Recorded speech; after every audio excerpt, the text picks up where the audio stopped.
If you're having trouble with Yahoo Mail desktop notifications, follow these simple steps to troubleshoot and fix the issue. This guide will help you ensure that you receive notifications as intended. Step 1. Check browser notification settings. Make sure that your web browser has notifications enabled for Yahoo Mail. Go to your browser settings, find the notifications section, and ensure that Yahoo Mail is allowed to send notifications. Step 2. Verify Yahoo Mail settings. Log into your Yahoo Mail account and navigate to the settings menu. Look for the notifications section and ensure that desktop notifications are enabled. Step 3. Clear browser cache. Sometimes cache data can interfere with notifications. Clear your browser's cache and cookies, then restart the browser to see if notifications start working again. Step 4. Update your browser. Ensure that your web browser is up to date.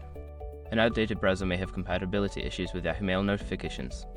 Check for updates and install the latest version. Step 5. Restart your computer. If the previous steps haven't resolved the issue, try restarting your computer.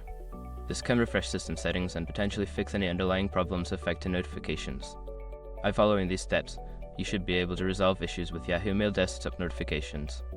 If problems persist, consider reaching out to Yahoo support for further assistance.